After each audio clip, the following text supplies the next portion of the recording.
Salve, torcida botafoguense! Dia de jogo do Botafogo. Hoje nós vamos falar do jogo, vamos falar do Isidro Pita, aquela pedra no nosso sapato, a escalação do time e nós tivemos apresentações, nós tivemos Alan, Igor e meio que informalmente tivemos lá o anúncio do Almada lá com o John Textor.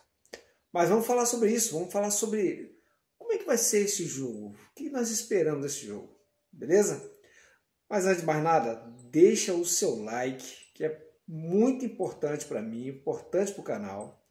Me segue para que eu possa chegar em 100 seguidores, gente, me segue aí, dá essa moral para a gente, para que a gente possa alcançar o nosso objetivo. Beleza, pessoal? Antes de mais nada, vamos nisso aí, dá o seu like e a gente vai conversando, beleza? Mas vamos lá. Jogo com Cuiabá. Gente, quem lembra do jogo do ano passado com Cuiabá? O jogo passado com Cuiabá foi duas pedreiras.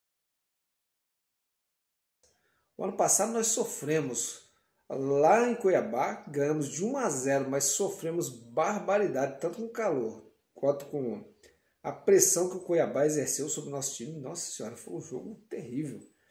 O Botafogo praticamente não aprontou nada, só fez o gol da vitória e mais nada. Bom, na volta no Rio de Janeiro, o jogo do ano passado, foi aquela expectativa total, né, onde todos esperavam a vitória do Botafogo e eis que surge Isidro Pita. Ele já, bom, vamos lá, Pita é um capítulo à parte, né?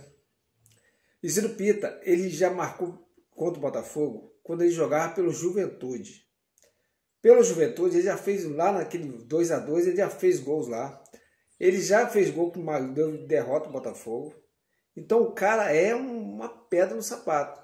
E esse jogo no Rio de Janeiro marcava uma partida que todo mundo tinha uma expectativa que o Botafogo ia alcançar uma vitória.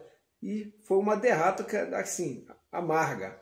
Porque o Pita fez o gol, apesar de que todo mundo fala, eu também acho que teve falta no goleiro do Botafogo, mas fazer o quê?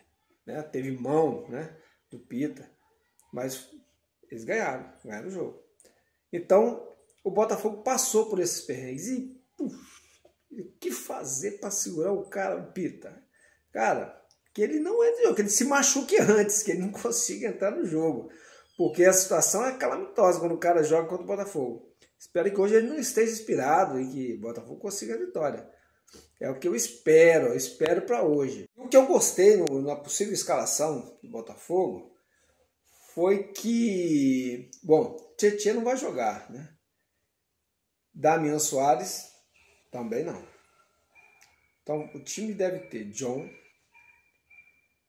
Matheus Ponte, que parece que tá meio travado, aquele garoto travado com medo de fazer as coisas. É o que parece o Matheus Ponte com a camisa do Botafogo.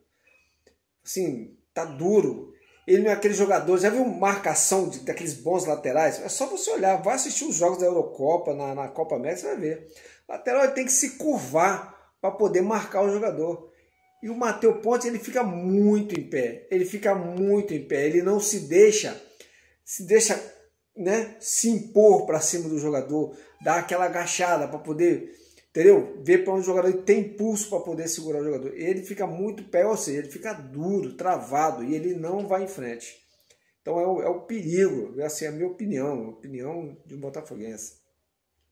Vamos lá, John, Matheus Ponte, Halter e Bastos, e deve jogar o Marçal. Eu acredito que vai jogar o Marçal hoje, por causa da marcação, porque o Cuiabá vai pressionar muito.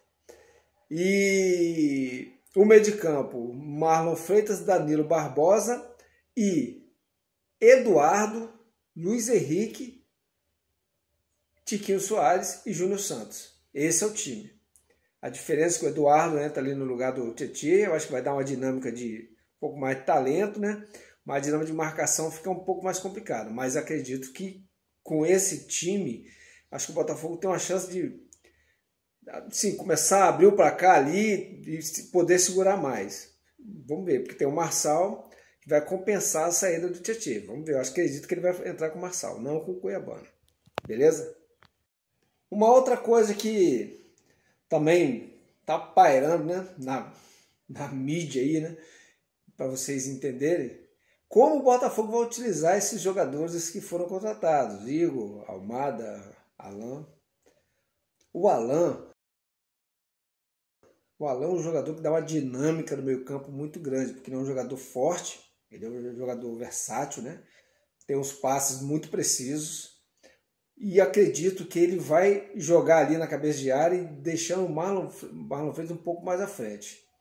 E pro meio de campo também vai ser bom, porque o revezamento ele vai ser maior. Só que eu acredito que entre Marlon e Alan, eles vão ficar com a posição como sendo assim, titulares, entre aspas, né, que vão segurar o time ali. É uma opinião, pode ser que não seja, mas é uma opinião que eu acho que vai acontecer. Igor Jesus, na minha opinião, tem que ser titular. Ele tem que ser titular da cabeça do Botafogo, porque ele é mais jovem. E o Tiquinho Soares vai ser um banco de luxo, porque é um grande jogador o Tiquinho Soares, não desvalorizando o Tiquinho. O Tiquinho merece, né, ser valorizado pela torcida botafoguense, porque é um cara que fez muito pelo Botafogo. Apesar de não ter ganho o título ano passado, mas ele jogou muito bem. Então, assim, e o revezamento entre os dois vai ser importante, porque vai trazer valorização e vai trazer competição no elenco. Isso eu acho que é importante, né? E o Almada dispensa comentários. Eu acredito que ele tem que ser o titular ali pelo lado esquerdo. Ele vai comandar esse time. É um cara de muito talento. Quem não viu os vídeos do Almada ainda, eu recomendo que veja, porque é um grande jogador. Então, seguimos em frente e vamos ver como vai ser cada um desses jogadores.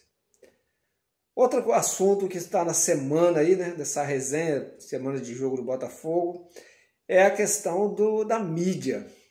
A mídia tem feito de tudo para que deixar o Botafoguense para baixo, né? Porque semana de aniversário do clube, semana de anúncio de jogadores, semana de contratações mais caras do futebol brasileiro, e a mídia falando em dívida, tentando falar em fair play financeiro, querendo deixar o Botafoguense chateado.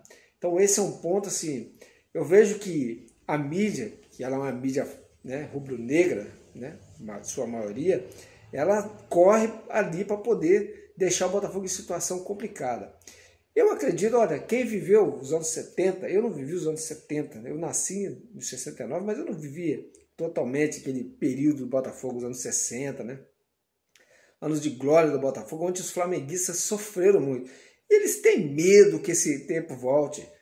Os flamenguistas têm medo que o tempo volte, que o Botafogo se torne aquela máquina da época de Garrincha, né? De Jairzinho, que o time bata neles como bateu até nos anos 70. Então, eles têm medo.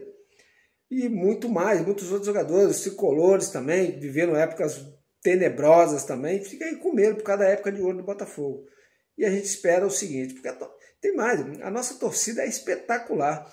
Não existe uma torcida como a botafoguense. A torcida do Botafogo talvez seja a mais empolgada desse país. Nesse momento, não tenho dúvida disso.